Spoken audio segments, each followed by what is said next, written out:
Bienvenidos, somos El Camino, una familia que cree en el Dios de Abraham, Isaac y Jacob, que confía en Yeshua como su Mesías y estudia y practica toda la Escritura. Estudia la Biblia verso a verso con nosotros entre semana. Tenemos grupos para todas las edades. Busca en la descripción de este video los horarios y las ligas para conectarte. Gracias por tu ofrenda. Tu generosidad nos permite servirte y ser de bendición a nuestra familia en la fe. Bienvenido. Siéntete como en casa. Comenzamos. Hola, un gran saludo para mi amada familia en todos los lugares del planeta Tierra. Gracia y paz sea a ustedes. Deseándoles bienestar, amor, fe y esperanza para cada uno de sus hogares, para cada uno de sus miembros familiares y cada uno de ustedes que se encuentren en plena paz. Gracias a nuestro Señor Jesús, Yeshua. Mi nombre es Edgardo Escalona, me encuentro en Bogotá, Colombia, y nuestros hermanos en Puebla, México. Le damos un gran saludo a todos ustedes y voy a orar para abrir esta sesión. Amado Padre Celestial, te doy las gracias por este momento y este día que tú has concedido para mí y para cada uno de mis hermanos. Que podamos vivir en paz en este momento de tinieblas, pero que tú nos das gozo. Nos da gozo porque en medio de las pruebas sabemos que estás tú llevándonos de la mano. Por favor, acompaña a cada uno de mis hermanos en todos los rincones del planeta. Que lleves a cada uno con bien, porque sabemos que tú eres el del poder y nos acompaña a cada paso que damos. No nos abandones, Señor. Te pedimos que nos guardes en tus manos, nos mesas como ofrenda mecida. Y en el nombre de nuestro Señor Yeshua, te lo clamamos, Señor. Amén. Bueno, amados hermanos, para mí y para nuestros hermanos es un gran gozo. Gocémonos en este gran día.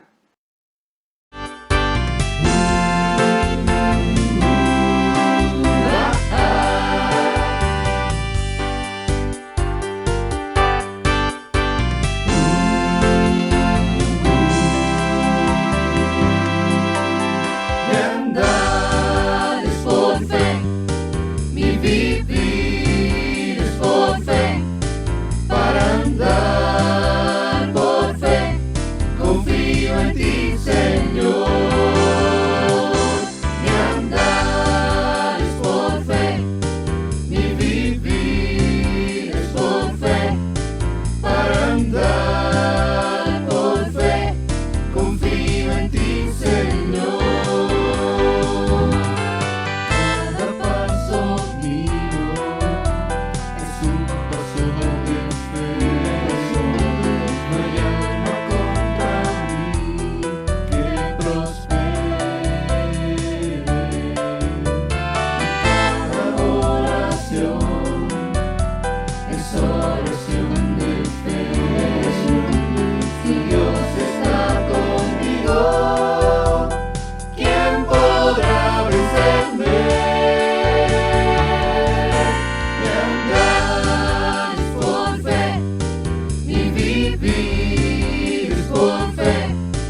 hermanos, mi nombre es Carla. Hola hermanos, mi nombre es Miguel. Gracias a todos los que nos visitan de México y de todas partes del mundo. Acompáñennos a una lectura bíblica en Primera de Timoteo 3, versículos del 1 al 11. Palabra fiel. Si alguno anhela obispado, buena obra desea, pero es necesario que el obispo sea irreprensible, marido de una sola mujer, sobrio, prudente, decoroso, hospedador, apto para enseñar, no dado al vino, no pendenciero, no codicioso de ganancias deshonestas, sino amable, apacible, no avaro, que gobierne bien su casa, que tenga a sus hijos en sujeción con toda honestidad, pues el que no sabe gobernar su propia casa, ¿cómo cuidará de la iglesia de Dios?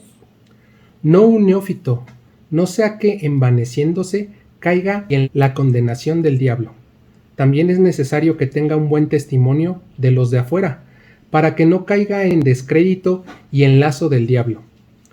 Los diáconos asimismo deben ser honestos, sin doblez, no dados a mucho vino, no codiciosos de ganancias deshonestas, que guarden el misterio de la fe con limpia conciencia, y estos también sean sometidos a prueba primero, y entonces ejerzan el diaconado, si son irreprensibles. Las mujeres asimismo sean honestas, no calumniadoras, sino sobrias, fieles en todo.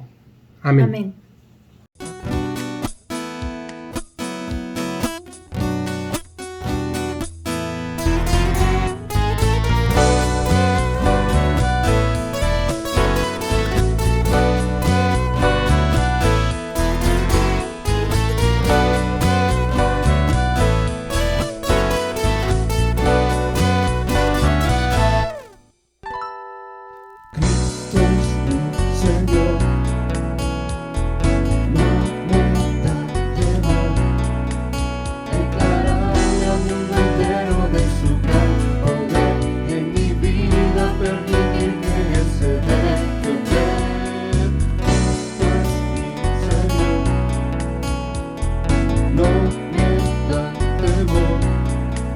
Demostrar con mis acciones que Él puede reinar en la vida de cualquiera que se quiera entregar.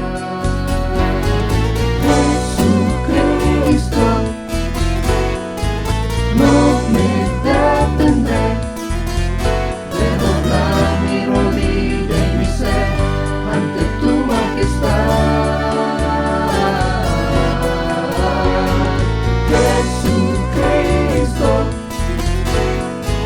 Te confesaré, con mis labios declararé que tú eres Señor.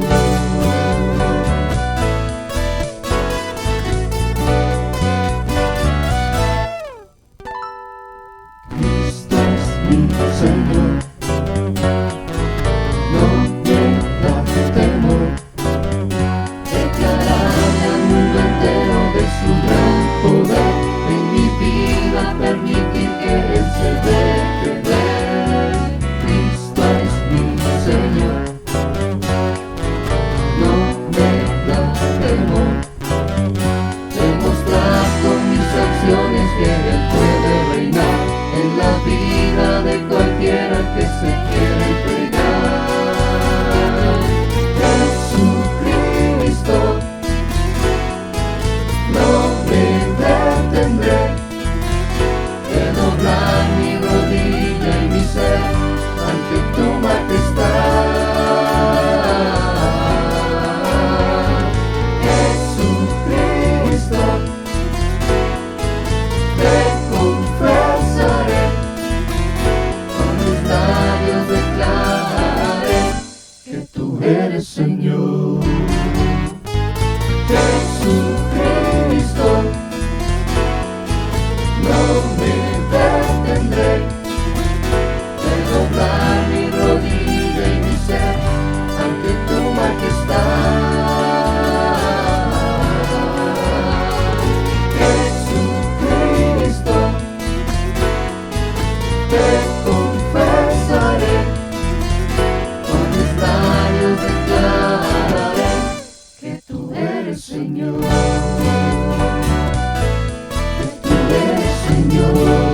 Jehová dijo a Moisés: Habla a los sacerdotes hijos de Aarón, y diles que no se contaminen por un muerto en sus pueblos, mas por su pariente cercano, por su madre o por su padre, o por su hijo o por su hermano, o por su hermana virgen a él cercana, la cual no haya tenido marido, por ella se contaminará. No se contaminará como cualquier hombre de su pueblo, haciéndose inmundo. No harán tonsura en su cabeza, ni raerán la punta de su barba, ni en su carne harán rasguños. Santos serán a su Dios, y no profanarán el nombre de su Dios, porque las ofrendas encendidas para Jehová y el pan de su Dios ofrecen. Por tanto, serán santos. Con mujer ramera o infame no se casarán, ni con mujer repudiada de su marido, porque el sacerdote es santo a su Dios. Le santificarás por tanto, pues el pan de tu Dios ofrece. Santo será para ti, porque santo soy yo Jehová que os santifico. Y la hija del sacerdote, si comenzare a fornicar, a su padre deshonra, quemada será al fuego. Y el sumo sacerdote entre sus hermanos, sobre cuya cabeza fue derramado el aceite de la unción, y que fue consagrado para llevar las vestiduras, no descubrirá su cabeza, ni rasgará sus vestidos, ni entrará donde haya alguna persona muerta, ni por su padre ni por su madre se contaminará, ni saldrá del santuario, ni profanará el santuario de su Dios, porque la consagración por el aceite de la unción de su Dios está sobre él, yo Jehová. Tomará por esposa a una mujer virgen. No tomará viuda, ni repudiada, ni infame, ni ramera, sino tomará de su pueblo una virgen por mujer, para que no profane su descendencia en sus pueblos, porque yo Jehová soy el que los santifico. Y Jehová habló a Moisés diciendo: Habla a Aarón y dile: Ninguno de tus descendientes por sus generaciones que tenga algún defecto se acercará para ofrecer el pan de su Dios, porque ningún varón en el cual haya defecto se acercará, varón ciego o cojo, o mutilado o sobrado, o varón que tenga quebradura de pie o rotura de mano, o jorobado, o enano, o que tenga nube en el ojo, o que tenga sarna, o empeine, o testículo magullado. Ningún varón de la descendencia del sacerdote Aarón, en el cual haya defecto, se acercará para ofrecer las ofrendas encendidas para Jehová. Hay defecto en él, no se acercará a ofrecer el pan de su Dios. Del pan de su Dios, de lo muy santo y de las cosas santificadas podrá comer, pero no se acercará tras el velo, ni se acercará al altar, por cuanto hay defecto en él, para que no profane mi santuario, porque yo Jehová soy el que lo santifico. Y Moisés habló esto a Aarón y a sus hijos y a todos los hijos de Israel. Hola familia, ¿cómo están? Después de celebrar la fiesta de Shavuot, regresamos a nuestra serie sobre el libro de Levítico, aunque tocamos algo de Levítico por la fiesta. Nos quedan 7 capítulos para terminar este libro. Hemos leído las instrucciones para el pueblo y para los sacerdotes, y luego otra vez para el pueblo y los sacerdotes, y después para el pueblo y eso. Hoy, otra vez, para los sacerdotes. Pero no te vayas diciendo: entonces no es un mensaje para mí. Déjame decirte algo. Dios tiene un proyecto que ha de cumplirse. Se está haciendo de un pueblo llamado a ser grandioso, santo y justo. Déjame recordarte parte de ese proyecto. Éxodo 19, 5 y 6 dice: Ahora pues, si diereis oído a mi voz y guardareis mi pacto, vosotros seréis mi especial tesoro sobre todos los pueblos, porque mía es toda la tierra. Y vosotros me seréis un reino de sacerdotes y gente santa. Estas son las palabras que dirás a los hijos de Israel. El pueblo que presta atención a la voz de Dios y guarda su pacto, ese es su especial tesoro. Un modelo notorio y sobresaliente a los ojos de todos los pueblos. Todos los llamados a ser su pueblo son un reino de sacerdotes y gente santa. Y Dios está llamando a su pueblo de entre las naciones. Primera de Pedro 2:9 dice: Mas vosotros sois linaje escogido, real sacerdocio, nación santa, pueblo adquirido por Dios, para que anunciéis las virtudes de aquel que os llamó de las tinieblas a su luz admirable. Los que han creído en el Mesías, en Yeshua, han sido llamados a ser real sacerdocio, nación santa, un pueblo de la posesión de Dios, que está destinado a proclamar la grandeza de aquel que los llamó a salir de la oscuridad a su luz admirable. Ahora, no olvides los pasajes que acabamos de leer, pero toma en cuenta lo siguiente para la enseñanza de hoy. En su momento histórico, el capítulo 21 de Levítico y parte del 22 son instrucciones no para todo el pueblo. Esas instrucciones están dirigidas únicamente a los sacerdotes, los ministros del pueblo, los encargados de cumplir la ley, de enseñar la ley, de hacer cumplir la ley y de oficiar los sacrificios. Pero también es un mensaje para todo el pueblo. Abre tu Biblia en Levítico 21 y leamos. Levítico 21, 1 dice: El Señor dijo a Moisés: habla a los sacerdotes, hijos de Aarón, y diles que no se contaminen por un muerto en sus pueblos. En el pueblo de Dios, la muerte es anormal. Cualquiera que tocara muerto, incluso un sepulcro, se contaminaba, es decir, quedaba inhabilitado para estar en la presencia de Dios, y permanecía inmundo por 7 días, y tenía que ser lavado con el agua de la purificación. Las instrucciones están en Números 19. Pero para los sacerdotes era imperativo no contaminarse por un muerto, aunque había excepciones. Déjame señalarte que los versículos 1 al 9 de nuestro capítulo de hoy habla de los sacerdotes en general. Sigamos leyendo. Levítico 21, 2 al 4 dice: Mas por su pariente cercano, por su madre o por su padre o por su hijo o por su hermano o por su hermana virgen a él cercana, la cual no haya tenido marido, por ella se contaminará. No se contaminará como cualquier hombre de su pueblo, haciéndose inmundo. Estos ministros tenían que estar lúcidos, firmes, aptos para cumplir debidamente con sus funciones. Un sacerdote no podía contaminarse por un muerto, excepto por su pariente cercano, es decir, por un miembro de su familia de sangre, su mamá, su papá, su hermano, su hijo o su hermana virgen y soltera. Esto es en lo mínimo, en lo que le era permitido quedar inhabilitado de sus funciones por un tiempo. La esposa no se menciona, no es pariente de sangre, aunque unos dicen que está implícito. Entonces, un sacerdote no debía contaminarse como se contamina cualquier hombre por un difunto, lo cual le hacía quedar en estado de inmundicia. Debía tener cuidado. Pero sigamos leyendo. Levítico 21, 5 y 6 dice: No harán tonsura en su cabeza, ni raerán la punta de su barba, ni en su carne harán rasguños.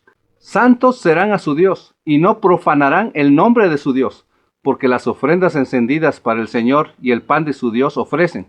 Por tanto, serán santos. Hacerse una tonsura en la cabeza, como en forma de corona, una rapada circular, raparse la punta de la barba y hacerse rasguños, como desgarrándose la piel, eran señales de luto, o para consultar a los muertos, prácticas y costumbres en la tierra de Canaán, ligadas a la idolatría y ocultismo.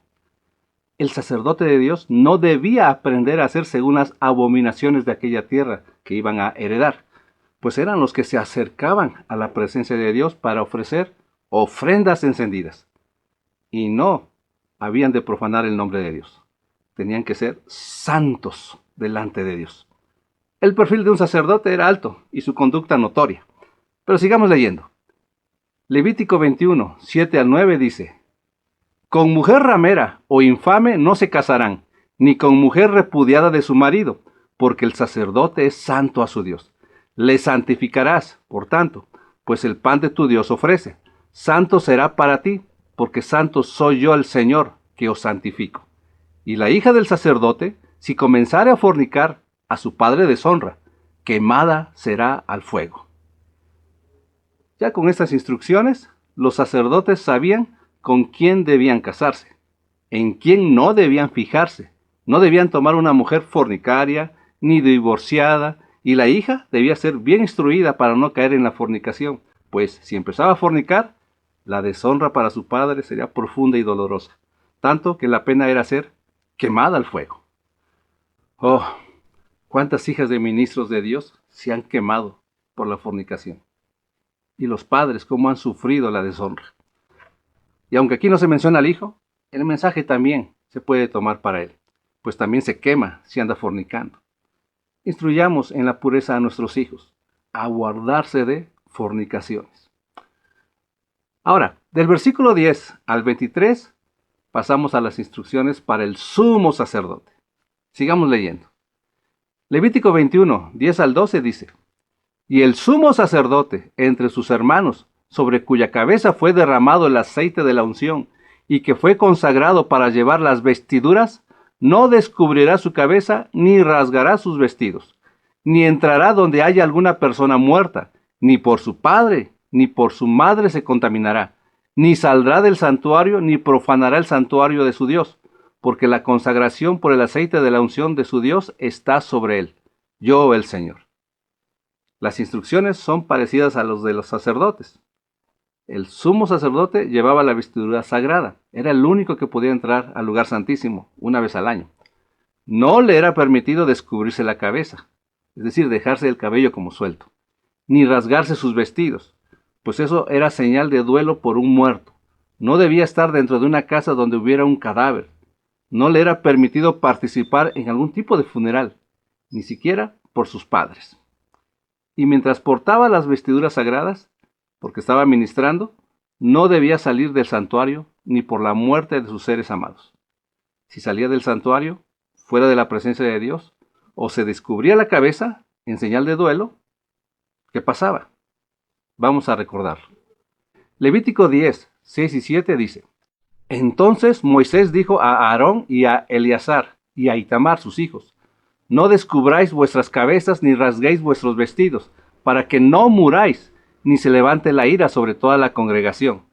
Pero vuestros hermanos, toda la casa de Israel, lamentarán por el incendio que el Señor ha hecho. Ni saldréis de la puerta del tabernáculo del testimonio, porque moriréis, por cuanto el aceite de la unción del Señor está sobre vosotros. Y ellos hicieron conforme al dicho de Moisés. Los hijos de Aarón, Nadab y Abiú, habían muerto por ofrecer fuego extraño en el santuario, y Dios los consumió con fuego. Aarón había perdido a sus 2 primeros hijos en un día, y Moisés le dice que no se descubra su cabeza ni se rasgue sus vestidos por sus hijos muertos, en señal de duelo, con doble propósito: no morir y evitar la ira de Dios sobre todo el pueblo. Y también le dice que no salga del santuario para que no muera. Nota aclaratoria: el sumo sacerdote podía salir del santuario después de cumplir con sus funciones y de haberse quitado las vestiduras santas, pero mientras ministraba no podía salir. Leamos más del sumo sacerdote. Levítico 21, 13 al 15 dice: Tomará por esposa a una mujer virgen, no tomará viuda, ni repudiada, ni infame, ni ramera, sino tomará de su pueblo una virgen por mujer, para que no profane su descendencia en sus pueblos, porque yo, el Señor, soy el que los santifico. La mujer del sumo sacerdote no es como la primera dama del presidente.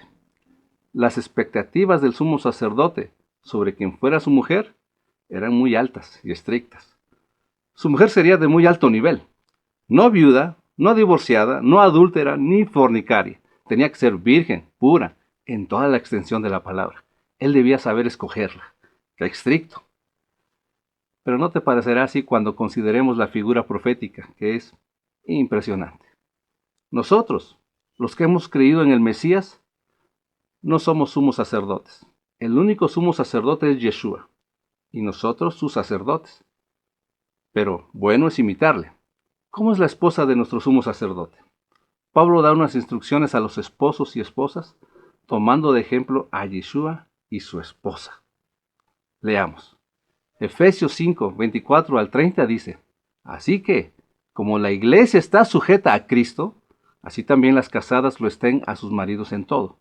Maridos, amad a vuestras mujeres, así como Cristo amó a la iglesia y se entregó a sí mismo por ella, para santificarla, habiéndola purificado en el lavamiento del agua por la palabra, a fin de presentársela a sí mismo una iglesia gloriosa, que no tuviese mancha, ni arruga, ni cosa semejante, sino que fuese santa y sin mancha. Así también los maridos deben amar a sus mujeres como a sus mismos cuerpos. El que ama a su mujer, a sí mismo se ama. Porque nadie aborreció jamás a su propia carne, sino que la sustenta y la cuida, como también Cristo a la iglesia. Porque somos miembros de su cuerpo, de su carne y de sus huesos. La esposa de Yeshua es santa y sin mancha. Él la eligió para santificarla, purificándola por la palabra, para presentársela a sí mismo sin mancha y sin arruga. La sustenta y la cuida. Yeshua es el gran sumo sacerdote por excelencia que habla bien de su esposa, que es su iglesia, su pueblo. No somos sumos sacerdotes, pero se nos manda a que le imitemos. Tristemente, hay esposos que se presentan a sí mismos a sus mujeres, con arrugas y manchas, hablando mal de ellas, entre sus amigos o conocidos.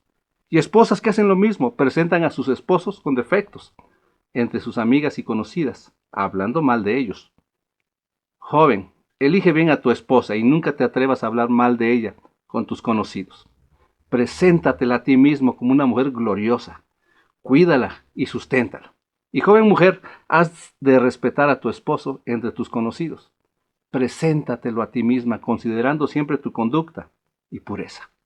Primera de Pedro 3, 1 al 6 dice: Asimismo vosotras, mujeres, estad sujetas a vuestros maridos, para que también los que no creen a la palabra sean ganados sin palabra por la conducta de sus esposas, considerando vuestra conducta casta y respetuosa.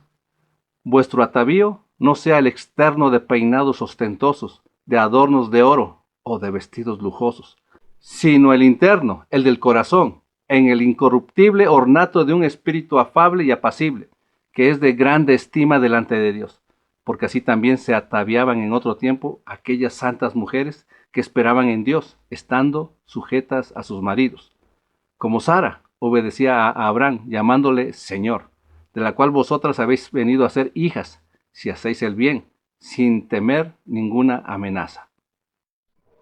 Somos la esposa de nuestro sumo sacerdote, es decir, su iglesia, su pueblo, su Israel. Así que demos gloria y honra a nuestro Dios, conscientes de que no hemos llegado a la perfección, pero no por ello vamos a vivir ensuciando su nombre. Sí, sabemos que no somos perfectos, que tenemos defectos, pero estamos para corregirnos unos a otros, con amor, con misericordia, iniciando desde nuestro matrimonio, nuestra familia más cercana y de ahí hacia los demás. Considera esto. ¿Éramos la Virgen pura que Yeshua, el sumo sacerdote, merecía? La realidad es que no, pues el pecado nos había contaminado y no lo merecíamos. Pero en Él volvimos a nacer. Somos una nueva creación. Él nos dio vida cuando estábamos muertos en nuestros delitos y pecados. Nos limpia, nos purifica y nos presenta a sí mismo como una iglesia sin mancha y sin arruga. Así que honremos su nombre, obedeciendo sus mandamientos.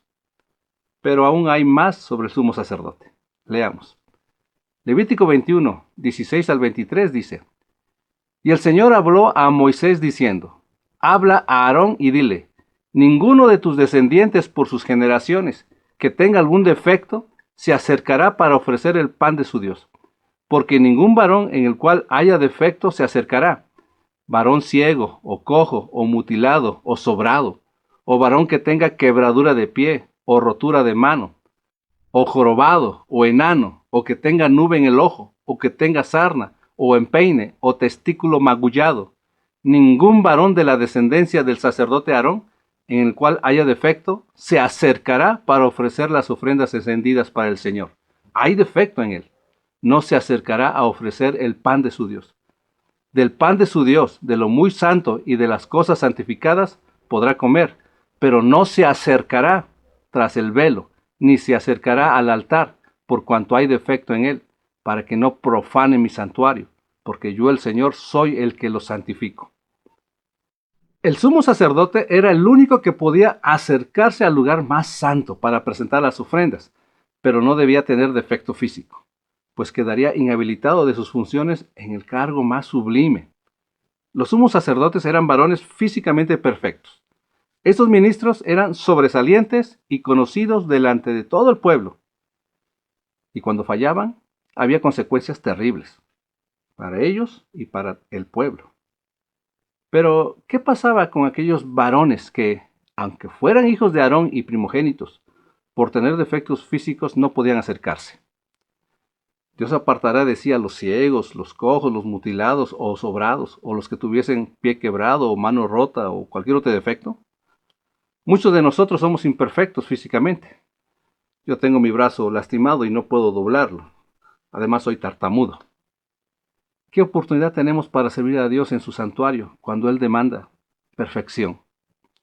Isaías 53, 3 al 7 dice: Que no diga el extranjero que me sigue: El Señor me apartará totalmente de su pueblo, ni diga tampoco el eunuco: Miren, solo soy un árbol seco, porque yo el Señor digo a los eunucos que observen mis días de reposo y opten por hacer lo que yo quiero y se aferren a mi pacto.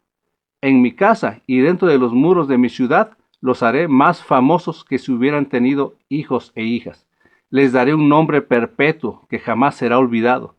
A los hijos de los extranjeros que me sigan y me sirvan y que amen mi nombre y sean mis siervos, y a todos los que observen el día de reposo y no lo profanen y se aferren a mi pacto, yo los llevaré a mi santo monte, para que se alegren en mi casa de oración.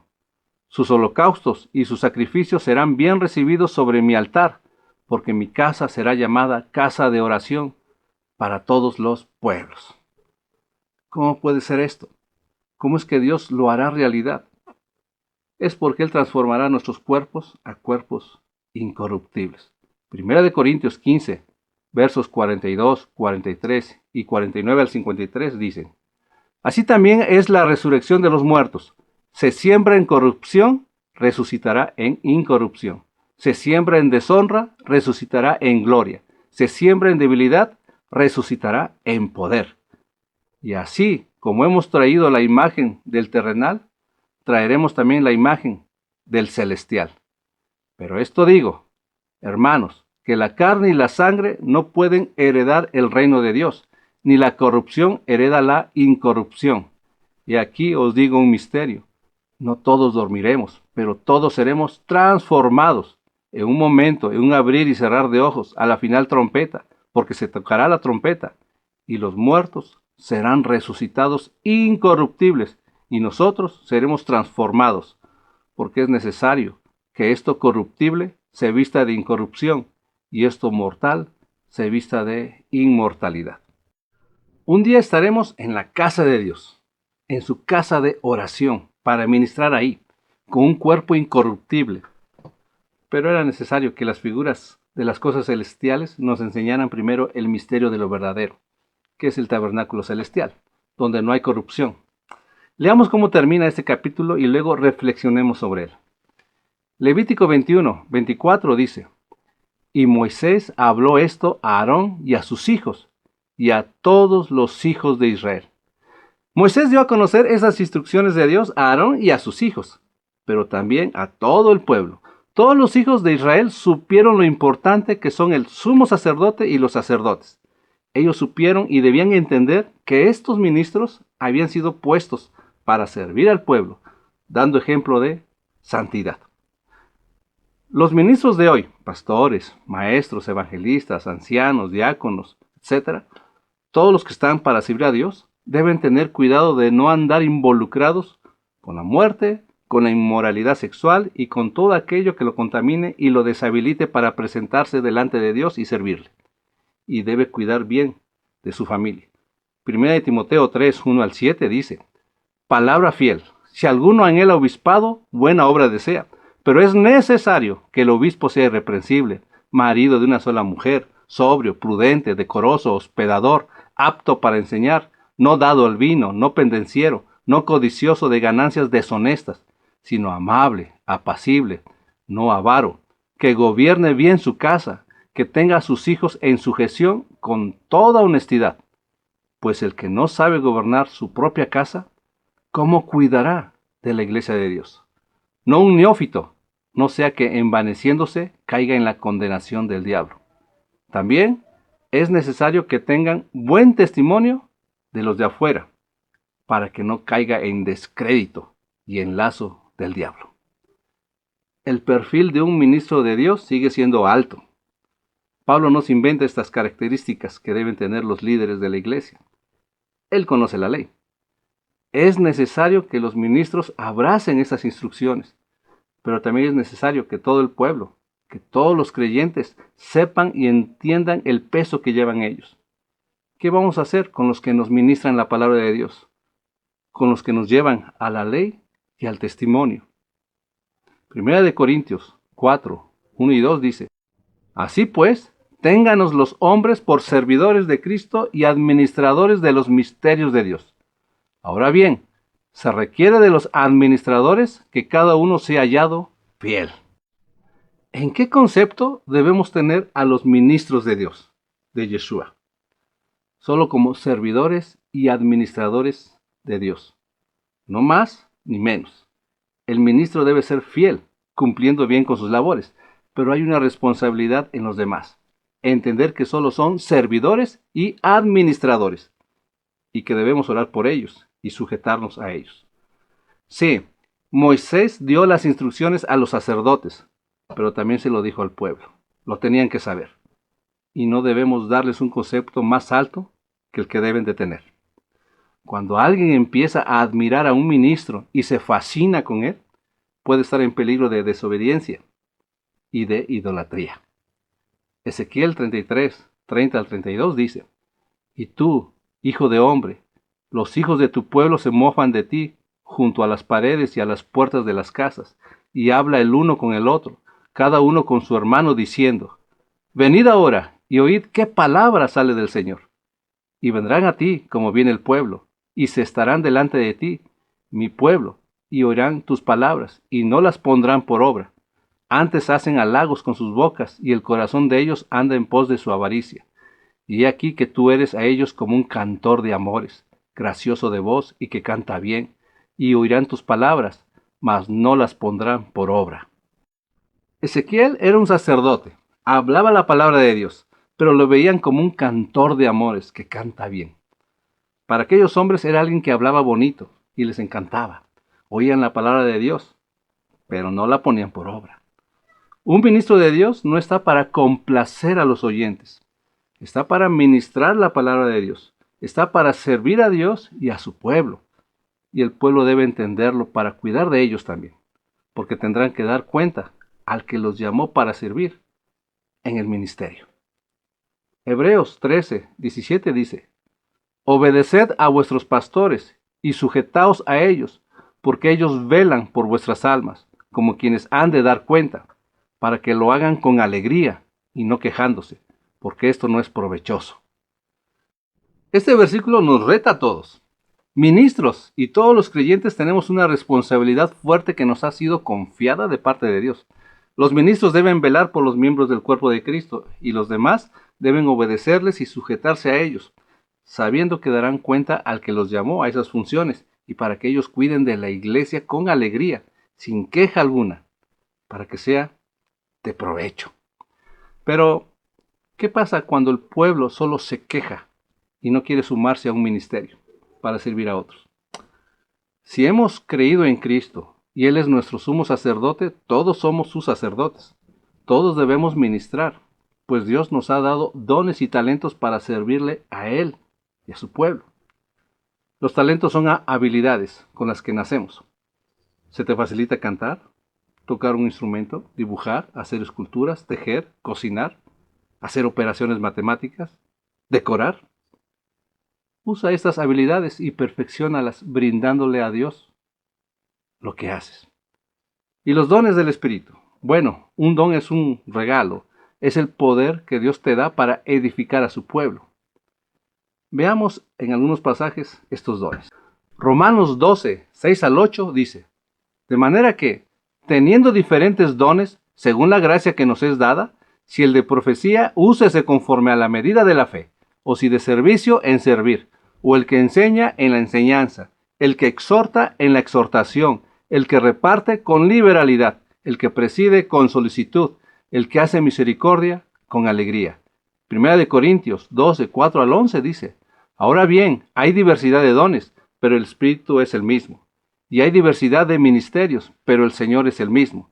Y hay diversidad de operaciones, pero Dios, que hace todas las cosas en todos, es el mismo.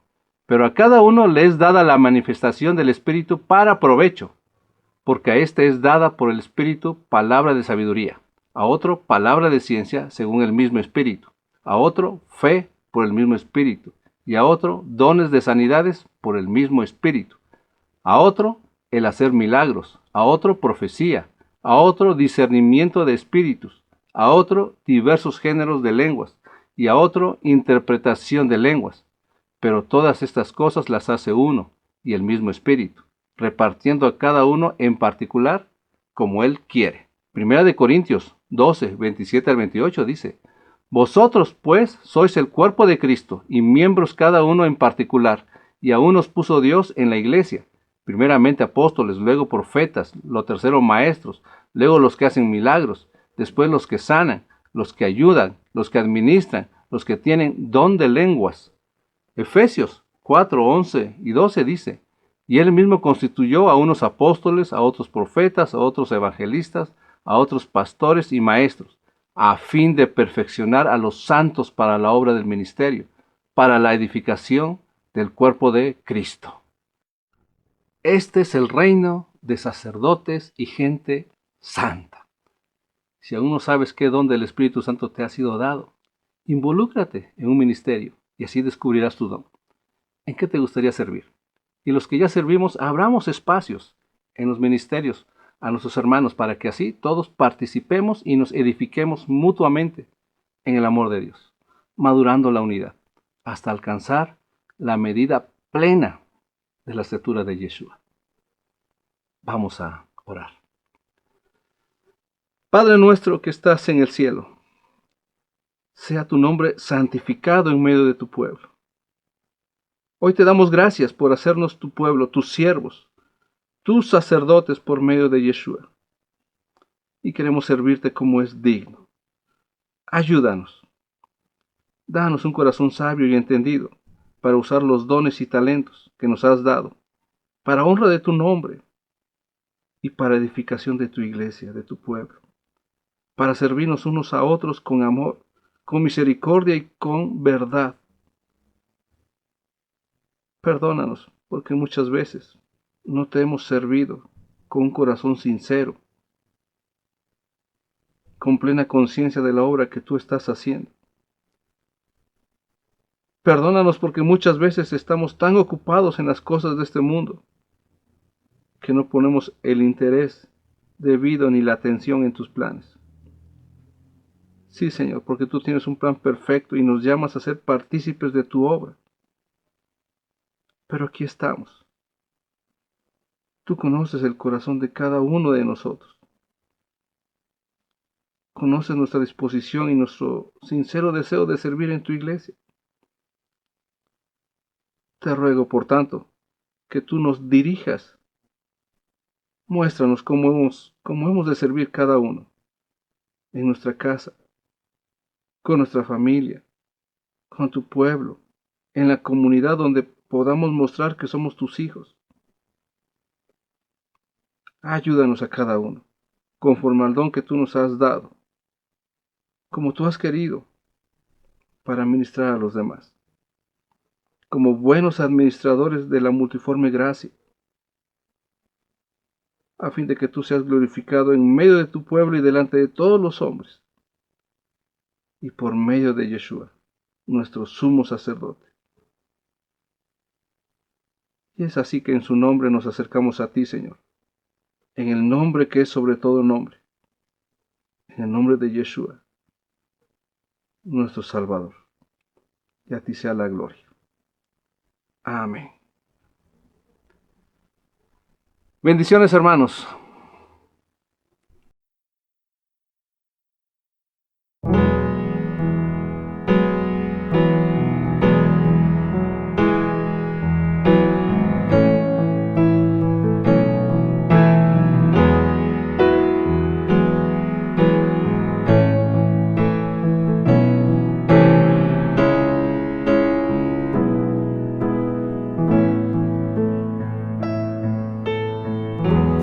Tú puedes ver lo invisible si tienes fe. Lo increíble puedes tocar, la niebla disipar.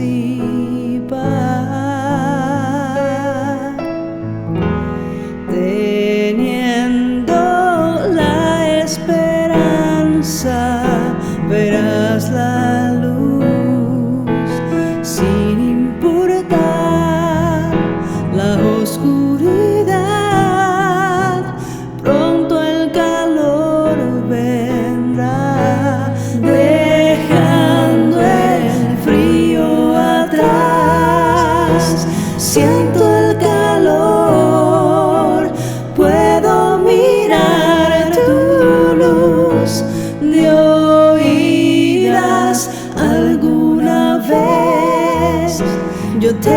escuché,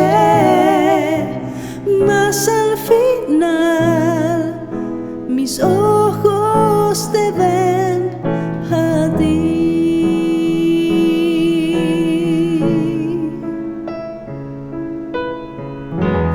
Tú puedes ver lo invisible si tienes fe, lo increíble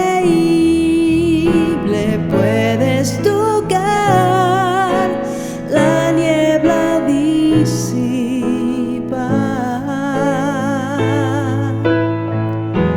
teniendo la esperanza verás la luz sin importar la oscuridad.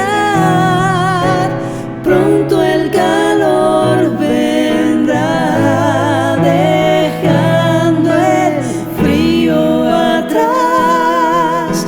Siento el calor, puedo mirar tu luz de oídas alguna vez. Yo te escuché, mas al final mis ojos te ven a ti, a ti, a ti, a ti,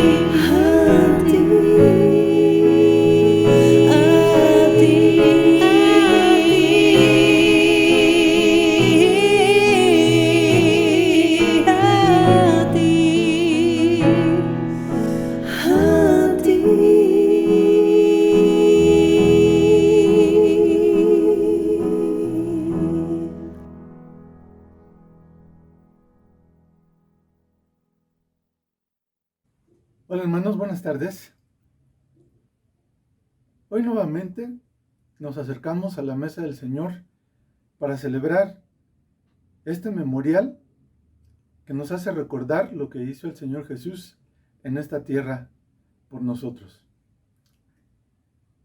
Vamos a leer ahora en la primera carta del apóstol Pablo a los Corintios, en el capítulo 11, en los versículos 27 en adelante, nos dice: de manera que cualquiera que comiere este pan o bebiere esta copa del Señor indignamente, será culpado del cuerpo y de la sangre del Señor.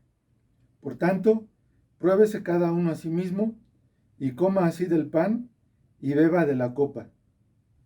Porque el que come y bebe indignamente, sin discernir el cuerpo del Señor, juicio come y bebe para sí. Hermanos, es importante tener presente que este acto que vamos a celebrar es un acto para recordar a nuestro Señor. Debemos hacerlo conscientes de lo que significa este evento. Por lo cual, vamos a orar para que el Señor nos bendiga y perdone nuestros pecados, si es que hay alguna situación en nuestro corazón o en nuestra mente que nos impida tener una correcta comunión con Él. Vamos a orar. Amado Padre que estás en el cielo, agradecemos mucho por esta oportunidad que nos das de acercarnos a tu mesa y celebrar este evento, este memorial, en el nombre de tu Hijo. Te rogamos, Señor, que si hay alguna situación en nuestro corazón, en nuestra mente, alguna situación de pecado que hayamos cometido involuntariamente, Señor, tú por favor nos perdones. Límpianos, Señor, de maldad, de cualquier situación que impida que tengamos una correcta comunión contigo. Te rogamos, Señor, que este evento, este memorial sea de bendición para cada uno de nosotros. En el nombre de Jesús, tu Hijo amado, te lo rogamos y te damos las gracias. Amén. El apóstol Pablo dijo a los Corintios en el versículo 23 de este capítulo 11: porque yo recibí del Señor lo que también os he enseñado, que el Señor Jesús, la noche que fue entregado, tomó pan, y habiendo dado gracias, lo partió y dijo: tomad, comed, esto es mi cuerpo que por vosotros es partido. Haced esto en memoria de mí. Oremos por este pan. Padre amado que estás en el cielo, nuevamente nos acercamos a ti, Señor, ahora para darte gracias por este pan. Este pan que representa el cuerpo de tu Hijo, que fue maltratado hasta ser crucificado y morir por nosotros. En tu palabra, Señor, nos dices que este cuerpo, al ser maltratado, se representa por este pan, que por nosotros es partido. Te damos gracias por él, en el nombre de Jesús, tu Hijo. Amén. Dice el apóstol Pablo que el Señor Jesús partió el pan después de haber dado gracias y dijo: este pan es mi cuerpo que por vosotros es partido. Comamos todos juntos del pan.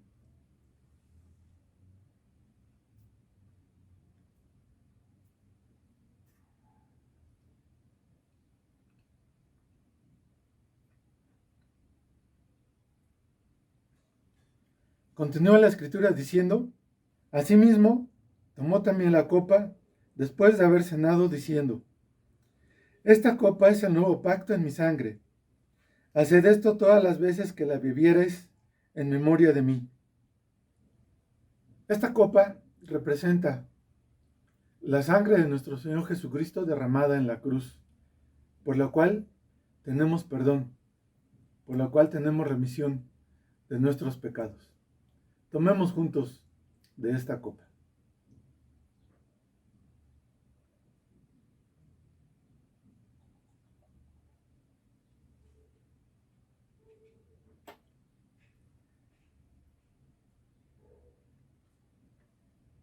Dice el apóstol Pablo: así pues, todas las veces que comiereis este pan y bebiereis esta copa, la muerte del Señor anunciáis hasta que Él venga. Con este acto de remembranza, entonces recordamos que el Señor Jesús vino a esta tierra a padecer en su cuerpo, hasta ser crucificado en la cruz, muriendo por nosotros, derramando su sangre para remisión de nuestros pecados. Y recordamos también que el Señor Jesús resucitó al tercer día. Y también recordamos que Él pronto volverá. Debemos tener presente en nuestra mente que el Señor Jesús, cuando venga, va a venir por su iglesia y espera encontrar una iglesia digna, una iglesia obediente a su palabra. Vamos a finalizar con esta oración. Padre amado, gracias, muchas gracias te damos porque a través de este acto nos permite recordar el sacrificio que hizo tu Hijo en la cruz, padeciendo en su cuerpo y derramando su sangre para perdón de nuestros pecados. Gracias también porque recordamos que tu Hijo resucitó después de haber muerto en la cruz y que tu Hijo vendrá nuevamente a esta tierra por su iglesia, por nosotros, por su pueblo. Y te rogamos, Señor, que hasta que tú determines ese momento, tú nos permitas llevar una vida en santidad, obedeciendo tu palabra, conforme tú nos los has pedido. Te rogamos, Señor, pues que nos guardes hasta ese momento y nos llenes de tu bendición y de tu fortaleza en nuestro cuerpo y en nuestro espíritu. En el nombre de Jesús de Yeshua, tu Hijo amado, te lo rogamos, te damos las gracias. Amén. Hermanos, que el Señor les bendiga. Qué alegría que pudimos estudiar juntos esta mañana. Te esperamos la próxima semana. Que tengas una semana llena de gozo y de la presencia del Padre Eterno.